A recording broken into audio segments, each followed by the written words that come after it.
اعوذ باللہ السمیع العلیم من الشیطان الرجیم بسم اللہ الرحمن الرحیم والذین یتوفون منکم ویذرون ازواجا یتربصن بانفسہن اربعۃ اشہر وعشرا فاذا بلغن اجلہن فلا جناح علیکم فیما فعلنا فی انفسہن بالمعروف واللہ بما تعملون خبیر۔ آیت نمبر 234 ہے اور یہ ترجمہ تفہیم القرآن ہے۔ تم میں سے ترجمہ پڑھ رہے ہیں، تم میں سے جو لوگ مر جائیں یعنی انتقال کر جائیں، ان کے پیچھے اگر ان کی بیویاں زندہ ہوں تو وہ اپنے آپ کو 4 مہینے 10 دن روکے رکھیں، پھر جب ان کی عدت پوری ہو جائے تو انہیں اختیار ہے اپنی ذات کے معاملے میں معروف طریقے سے جو چاہیں کریں، تم پر اس کی کوئی ذمہ داری نہیں، اللہ تم سب کے اعمال سے باخبر ہے۔ ایک ترجمہ اور دیکھ لیجئے، یہ ترجمہ ہے احسن البیان۔ تم میں سے جو لوگ فوت ہو جائیں اور بیویاں چھوڑ جائیں، وہ عورتیں اپنے آپ کو 4 مہینے اور 10 دن عدت میں رکھیں، پھر جب مدت ختم کر لیں تو جو اچھائی کے ساتھ وہ اپنے لیے کریں اس میں تم پر کوئی گناہ نہیں، اور اللہ تمہارے ہر عمل سے باخبر ہے، یا اللہ تمہارے ہر عمل سے خبردار ہے۔ اللہ تعالیٰ نے یہاں پر بیان فرمایا کہ شوہر کی وفات کی یہ عدت تمام خواتین کے لیے ہے، اس میں یعنی سب برابر ہیں، یکساں ہیں، ٹھیک ہے۔ جن خواتین کا نکاح ہو چکا ہے اور ان کے شوہر اگر انتقال کر جائیں تو اس کو اپنے شوہر کی عدت کے جو ہے وہ بتائے جا رہے ہیں کہ کتنی یعنی مدت اس کو عدت گزارنی ہے، وہ اس کو یعنی معین ایک وقت گزارنا یہاں پر اللہ تعالیٰ نے سکھایا۔ جس خاتون کا نکاح ہوا اب اس کی رخصتی ہوئی یا نہیں ہوئی، ٹھیک ہے، رخصتی سے پہلے یا رخصتی کے بعد اگر اس کے شوہر کا انتقال ہو جاتا ہے تو انتقال کی صورت میں ہر خاتون کو 4 مہینے 10 دن عدت گزارنی ہے۔ اس میں وہ خواتین کو استثناء حاصل ہے یعنی جو حاملہ ہیں، ٹھیک ہے، جو یعنی جن کو کہا جاتا ہے امید سے ہیں، ان کی عدت جو ہے وضع حمل ہے، اور اس سے بوڑھی جوان اس کا کوئی تعلق نہیں، بوڑھی ہیں یعنی خواتین اگر ضعیف ہیں جبھی بھی، اور اگر وہ جو ہے ینگ ہیں جبھی بھی، دونوں صورتوں میں وہ 4 مہینے 10 دن عدت پوری کریں گے، گزاریں گے۔ یہ 4 مہینے 10 دن جو اللہ نے فوت ہونے کے بعد جو عدت رکھی ہے، اس کے درمیان اس عدت کے دوران عورت کے لیے نکاح کرنا حرام ہے، وہ نکاح نہیں کر سکتی کہیں اور، ٹھیک ہے، اور صرف نکاح کرنا حرام نہیں ہے بلکہ سوگ منانا بھی اس کے لیے ضروری ہے۔ آپ صلی اللہ علیہ وسلم نے فرمایا کہ وہ یعنی جو بھی خاتون اللہ اور قیامت پر ایمان رکھتی ہیں یعنی یوم آخرت پر ایمان رکھتی ہیں،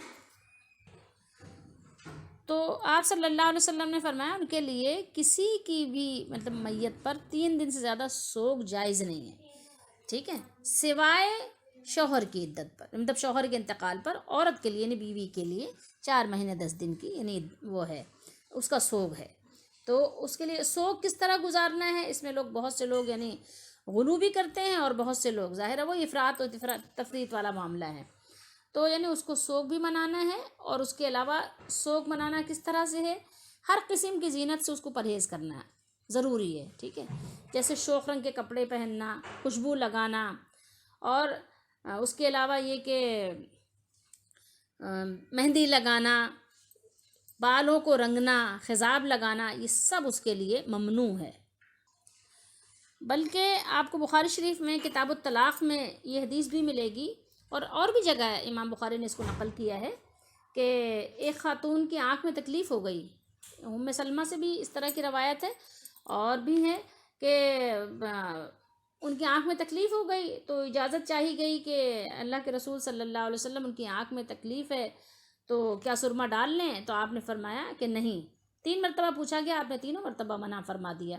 کہ عدت کے دوران یعنی سرما بھی نہیں لگا سکتی. البتہ یہ کہ ہاں دوا ڈال لیں، کیونکہ سرما بھی ایک زینت ہے نا، آنکھوں کی زینت ہے سرما. ٹھیک ہے، کاجل، سرما، اور آج کل تو پتہ نہیں کیا کیا چیزیں آ گئی ہیں، تو یہ بھی زینت کے یعنی ضمن میں شمار ہوتی ہیں. تو اس لیے سرما بھی نہ لگائیے، بلکہ یہ کہ اگر آنکھ میں تکلیف ہے دوا ڈال لیں، کیونکہ دوا کا اثر تو ظاہر نہیں ہوتا، وہ تو پانی کی طرح بہہ جاتا ہے، لیکن سرما تو پھر وہ نظر آئے گا. تو سرما بھی آپ صلی اللہ علیہ وسلم نے لگانے سے منع فرمایا. تو سوگ میں ہے نا، حالت سوگ میں تو ظاہر لازمی بات ہے کہ آپ کو پتہ ہے کہ سوگ میں کوئی چیز پھر یعنی خوشی کی نہیں کی جاتی. اور پھر آگے اللہ تعالیٰ نے فرمایا فَإِذَا بَلَغْنَا أَجَلَهُنَّ فَلَا جُنَاحَ عَلَيْكُمْ، یعنی عدت گزرنے کے بعد وہ زیب و زینت اختیار کریں یا اولیاء کی اجازت سے دوسرا نکاح کریں تو اس پر کوئی حرج نہیں. ٹھیک ہے، اس پر کوئی گناہ نہیں ہے، نہ ہی کوئی جو ہے آر دلانے والی بات ہے کہ کوئی معیوب بات ہے، جیسے کہ ہمارے ہاں ہندوؤں کے اثرات سے کچھ لوگ اس کو بہت معیوب سمجھتے ہیں. وہ عورت اگر دوسرا نکاح کرنا چاہے تو اس کے لیے اجازت ہے، نہیں کرنا چاہے تو بھی اس کو اجازت ہے، اس کی مرضی ہے، جیسا چاہے وہ اپنے بارے میں فیصلہ کرے. اگر وہ نکاح کا فیصلہ کرے تو اس کے اولیاء اس کو برا نہ مانیں، بلکہ اس کو اجازت دیں اور اس کے لیے جو ہے یعنی تعاون کریں اس کے ساتھ. ہندوؤں کے ہاں اس کا معاملہ بالکل برعکس ہے، ان کے ہاں اس کو برا بھی سمجھا جاتا ہے اور رکاوٹ بھی ڈالی جاتی ہے اور بہت سارے معاملات ان کے ہاں ہوتے ہیں، لیکن اسلام کا طریقہ یہ نہیں ہے. قرآن و حدیث سے ثابت بھی ہے اور صحابہ کرام رضی اللہ تعالیٰ عنہم کا عمل بھی ہے، اور رسول اللہ صلی اللہ تعالیٰ علیہ وآلہ وسلم نے خود بھی جو ہے آپ نے ایسے نکاح فرمائے ہیں کہ جو خواتین بیوہ تھیں اور ان کی عمریں بھی زیادہ تھیں، آپ صلی اللہ علیہ وسلم نے ان سے نکاح کیا ہے. اب یہاں دیکھیے تھوڑا سا، اربعہ کیا ہے؟ 4 اشہر مہینے، و عشرہ 10، 4 مہینے 10 دن. تو اللہ تعالیٰ نے ان عورتوں کو جن کے شوہر فوت ہو جائیں یہ حکم دیا ہے کہ وہ 4 مہینے اور 10 دن تک عدت گزاریں. یہ حکم سب عورتوں کے لیے ہے، خواہ ان کے شوہروں کا ان سے ازدواج تعلق قائم ہوا ہو یا نہ ہوا ہو.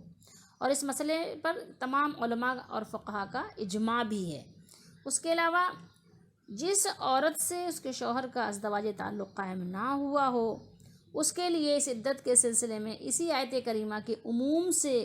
استدلال کیا گیا ہے. یعنی یہ عام مطلب ہے، یہ جو بیان ہے وہ عام ہے.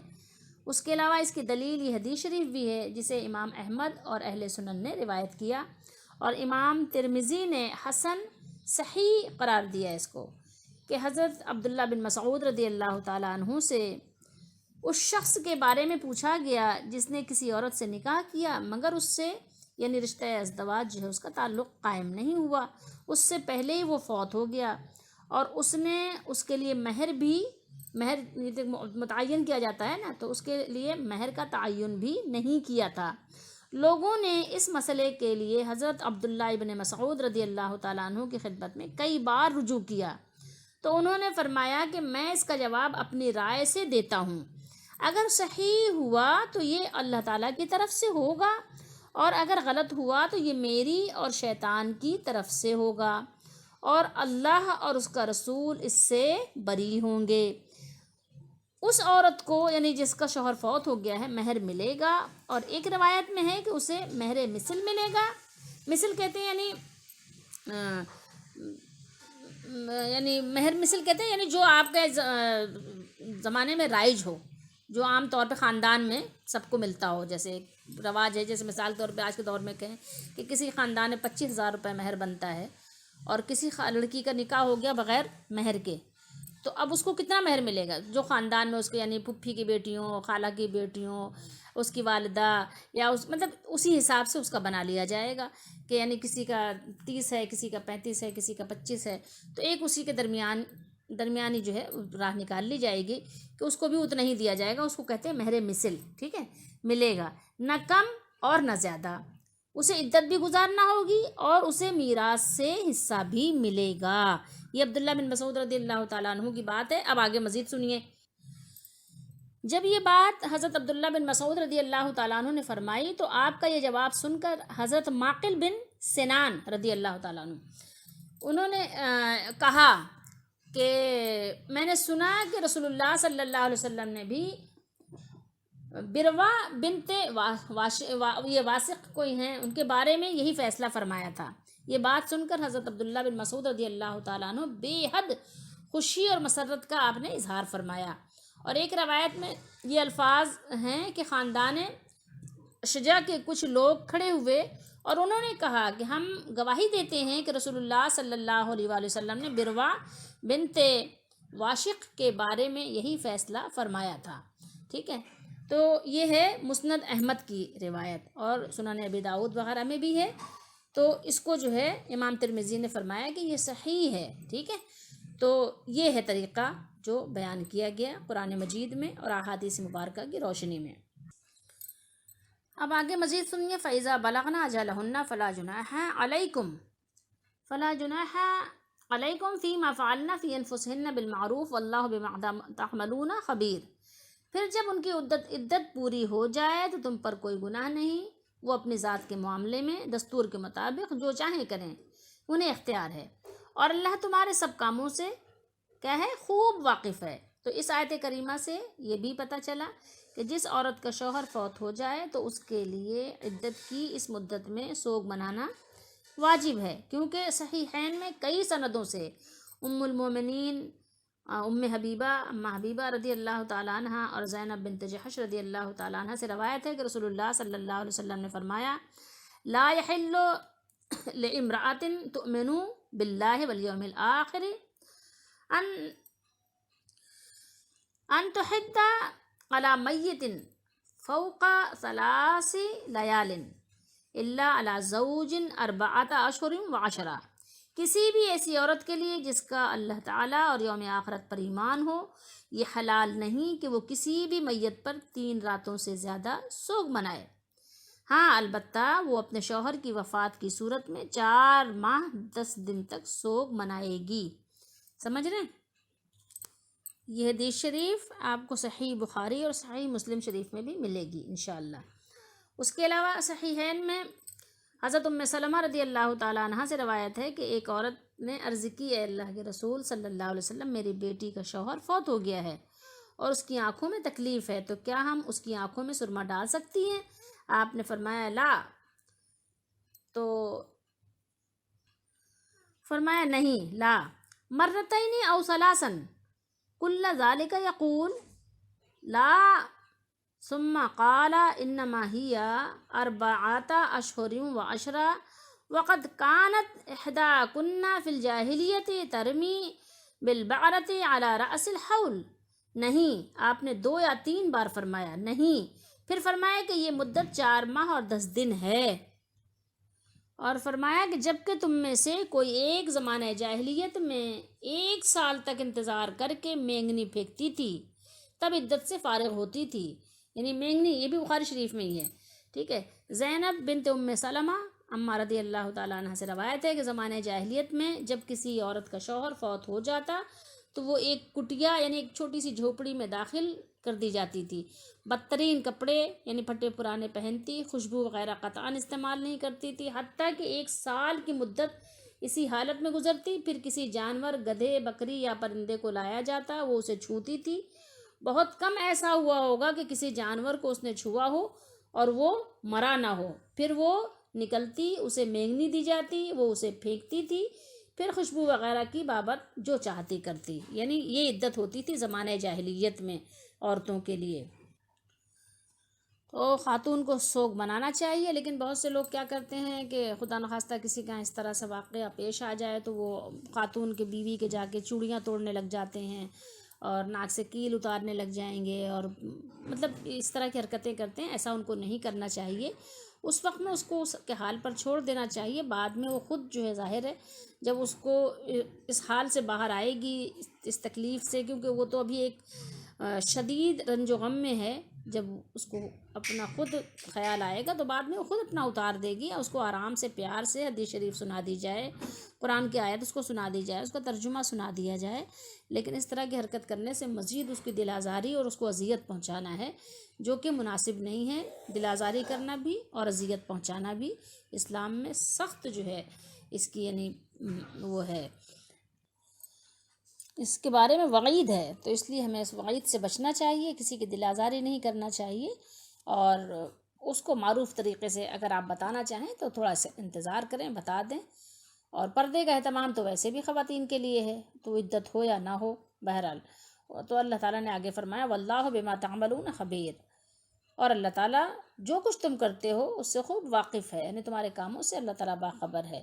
تو یعنی کہیں بھی چھپ کر بھی، علانیہ بھی، ٹھیک ہے، اکیلے میں بھی، لوگوں کے سامنے بھی اللہ تعالیٰ کی نافرمانی سے بچو، اور اس کے احکام کی ادائیگی میں پیش پیش رہو، اس کی احکام جو اللہ تعالیٰ کے احکامات ہیں اس کے ادائیگی میں کوتاہی نہ کرو، اللہ تعالیٰ کے احکامات پر عمل درآمد کرو۔ اللہ تعالیٰ سے تم کوئی چیز چھپا نہیں سکتے، اس سے کوئی چیز چھپی ہوئی نہیں ہے، اور اللہ تعالیٰ کی باتوں کو ماننے میں آگے رہو۔ اللہ تعالیٰ ہم سب کو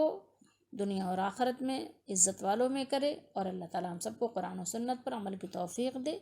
اور اللہ تعالیٰ ہم سب کو اپنے ناراضگی، اپنے غضب سے، اپنے دوزخ سے بچائے، اور جنت الفردوس کا حقدار بنائے، آمین۔